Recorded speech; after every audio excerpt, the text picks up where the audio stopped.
Hey, what's up guys? Welcome back to Retro Pop Planet and welcome to another filming location video. Today we're going to be doing the filming locations for the 1958 Alfred Hitchcock classic Vertigo, which was largely set and filmed in San Francisco. I filmed all of these video clips in April of 2023 when I was there for vacation. Now, if you were with me on the channel at that time, you know that I posted a number of different filming location videos, and this is one that just frankly didn't make the cut because when I came home and I did some more research, I realized I actually missed a couple of key locations from the movie, and without a car or access to a vehicle, it was really tough to get all of this. Plus we were only in town like 4 or 5 days, and with all the other filming that I did, I just didn't get a chance to get to some of these spots. So this video was actually gonna be one of those on the cutting room floors until I went back and I revisited the movie, and I realized I captured a pretty good essence of San Francisco, and I thought, let's do it, let's review the movie. Plus I just recently rewatched it on Turner Classic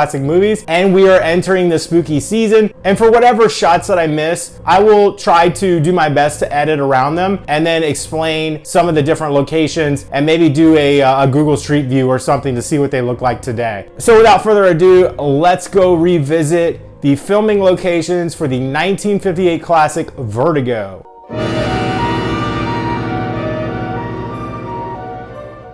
The movie cold opens with a police chase along the rooftops of downtown San Francisco. The scene also serves as exposition as we learn our protagonist, a police detective named Scotty Ferguson, and played by James Stewart, bears witness to a police officer falling to his death on the street below. He retires as a result, and we learn that he has a lifelong fear of heights called acrophobia, which causes him to have a condition called vertigo. In the next scene, we're introduced to Scotty's ex-fiancée Midge, played by Barbara Bel Geddes. We're in Midge's studio apartment somewhere in Telegraph Hill. The apartment was a set with a static photographic backdrop. This view gets us pretty close to the view from her window.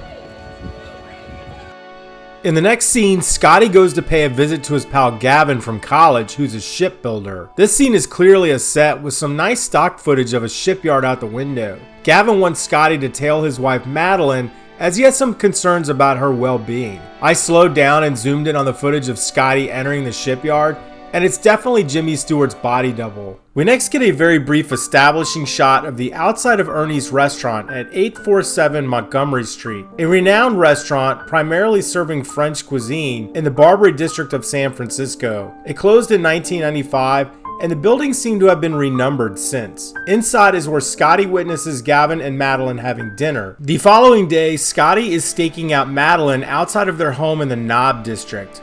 These are the Brocco Bank apartments at 1000 Mason Street.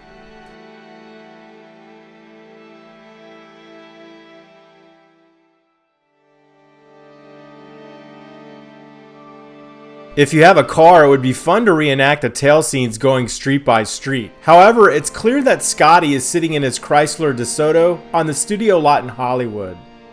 He follows her to an alleyway behind a flower shop. This is Claude Lane off Sutter Street in the commercial district with a lot of shops and stores. It's an ever-evolving area, so it comes up looking different in YouTube videos and photos.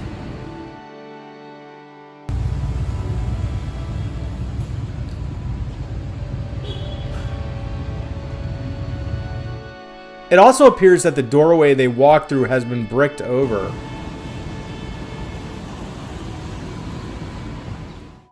At the time, this was an actual flower shop called Podesta Baldocci, and unlike the Ernie's restaurant interiors, which were recreated on a soundstage, the interiors of the flower shop were filmed on location.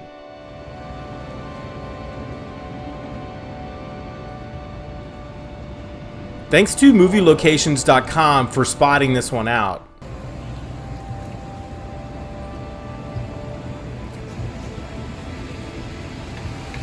He tails her out of the alley and all the way to Mission Dolores at 320 Dolores Street in the Mission District. Here she visits the grave of Carlotta Valdez. I really wanted to get to this location, but just ran out of time. The gravestone was a prop, and I read somewhere that it stood in place for years. The production team either unwittingly left it there, or it was intentional, or the Mission used it as a tourist attraction. On the move again, Scotty follows Madeline to the Palace of the Legion of Honor in Lincoln Park. She's here to view the portrait of Carlotta.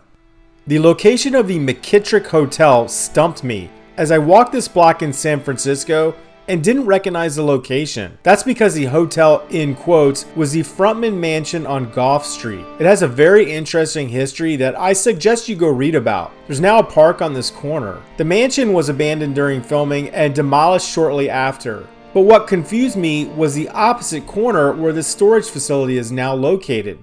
In the movie, when Scotty gets out of his car, there's a beautiful cathedral behind him.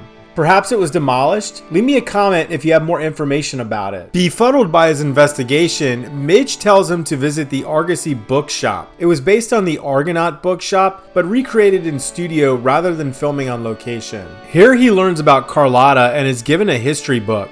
And when dropping Midge back off at her place, you can see warehouses out on the bay. Those same warehouses are visible behind our boat here. When Scotty reports back to Gavin, they're sharing a drink in which I believe to be the lobby of the Fairmont Hotel. Which makes sense because the hotel is directly across the street from where Gavin lives. This hotel is absolutely gorgeous. I definitely recommend you come inside if you're in the area. I would even wager that the top billing actors and Hitchcock all stayed here during filming.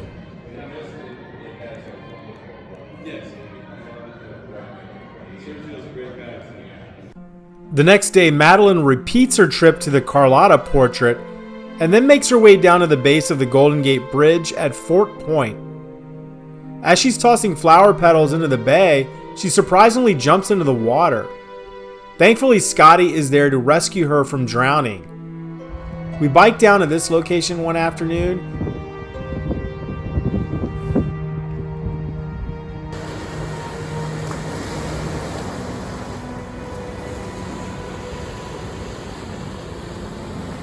And as you can see, the area is security screened.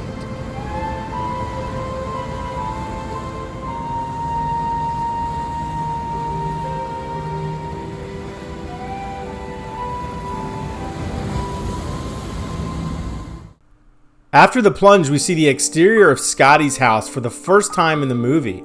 And in a wildly inappropriate move, this is where he takes Madeline to recover. This is a real house. I walked by it 3 times and didn't recognize it enough to take any video. And I regret to inform you that the most recent owners had the exterior remodeled. Here's a photo from movielocations.com. The address is 900 Lombard Street, and it's just down the way from the famous Switchback Road. We're back to Madeline's condo, and he tails her back to his place where she's delivering a thank you letter for saving her from drowning. And breaking all ethical standards of his profession, they spend the day together, exploring the California redwoods and sharing a nice beach. Oops. Midge makes a play to try and figure out what's going on between the two. But Midge is clearly not over her relationship with Scotty. Walking slowly past Union Square and the Dewey Monument, which is nowhere near either of their homes.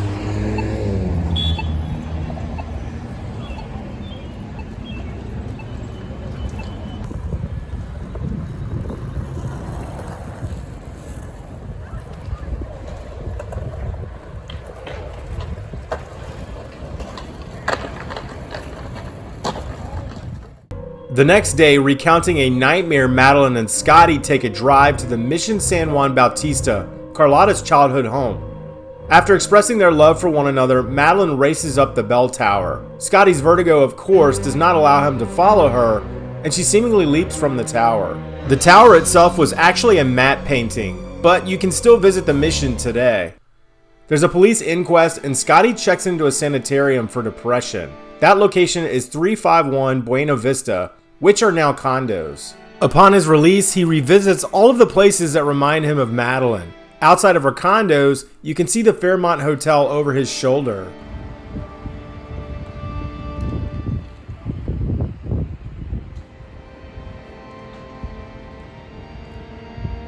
In front of the flower store, he spots a woman that reminds him of Madeline. That took place right here, at 224 Grant.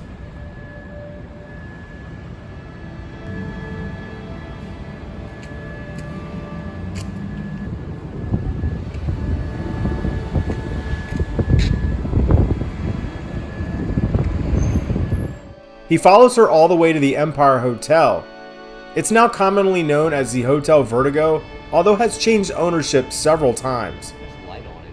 When we visited, it was going through a remodel, but as of October 1st of 2024, it has reopened and supposedly leans heavily on the movie.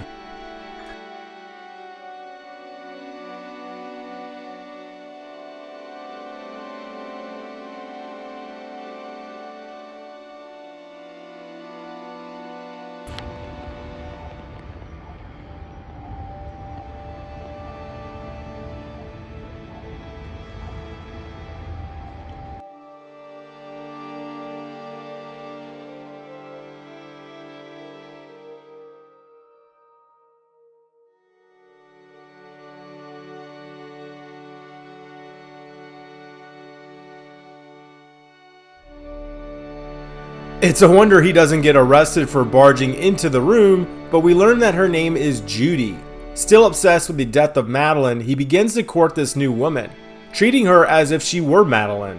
One of the new locations they visit is the lagoon in front of the Palace of Fine Arts.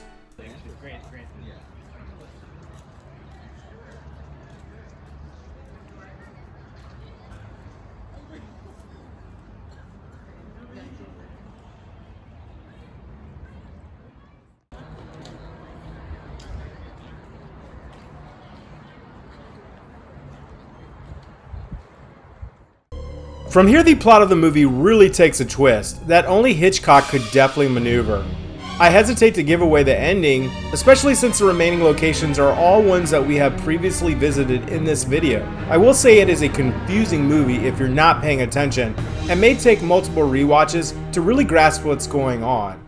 Now, I first encountered Alfred Hitchcock back in the 80s when I would spend weekend nights at my grandmother's house, who was a huge TV and movie buff, and we would watch old reruns of Alfred Hitchcock Presents. So that was my first exposure to him. I just wanted to bring you back in here towards the end to thank you for staying with me to the end. Thank you so much for watching. Please like, comment, and subscribe, and let me know what your favorite Alfred Hitchcock movie is. My personal favorite is Rear Window, and I'll see you in the next video.